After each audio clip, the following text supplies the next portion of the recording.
আসসালামু আলাইকুম। Blog by Jalis ma'am channel থেকে আমি সবাইকে ওয়েলকাম করছি। আজকে আমি আপনাদের সাথে শেয়ার করব রেস্টুরেন্ট স্টাইলে চিকেন ডোনাট রেসিপি। তার জন্য আমি এখানে মুরগির 2 পিস বুকের মাংস নিয়েছি। যেহেতু আমি মাংসগুলোকে ব্লেন্ড করব, তার জন্য ছোট ছোট করে কেটে নিচ্ছি।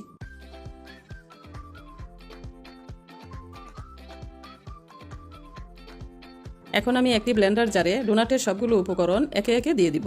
তো শুরুতে আমি সেদ্ধ করে রাখা 3টি আলু দিয়ে দিচ্ছি, আর দিয়ে দিচ্ছি মুরগির কেটে রাখা মাংসগুলো।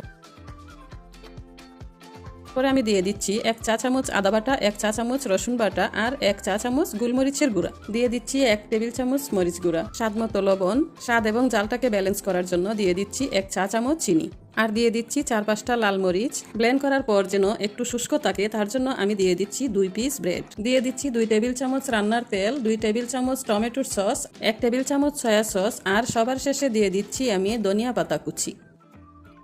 এখন আমি সবগুলোকে ব্লেন্ড করে নেব। ফিরে আসলাম ব্লেন্ড করার পর। এখন আমি হাতে তেল মাখিয়ে একে একে ডোনাটগুলো বানিয়ে নিব।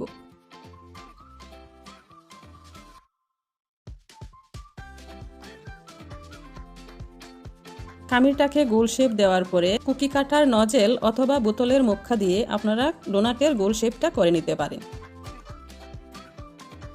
আমি একে একে সবগুলোকে এভাবে বানিয়ে নিচ্ছি।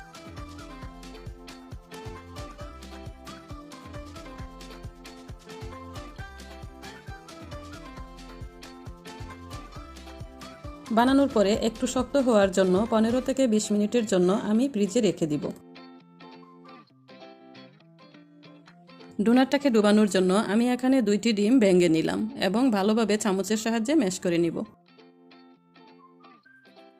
ডোনাটের উপরের অংশটাকে একটু ক্রিস্পি করার জন্য আমি এখানে 3 চামচ ময়দা নিয়ে নিচ্ছি।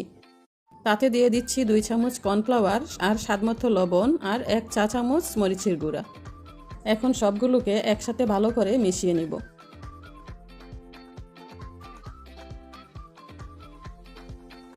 শুরুতে আমি ডোনাটের গায়ে ভালো করে ময়দাটা লাগিয়ে নিব। তারপরে আমি ডিমে ডুবানোর পরে ভালো করে ব্রেড ক্রাম্বস লাগিয়ে নিব।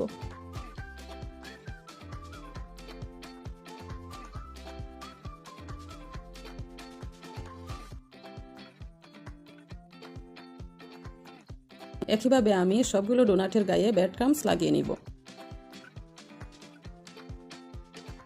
এখন আমি পরিমাণ মতো তেল দিয়ে অল্প আঁচে সবগুলো ডোনাটকে ভেজে নিব।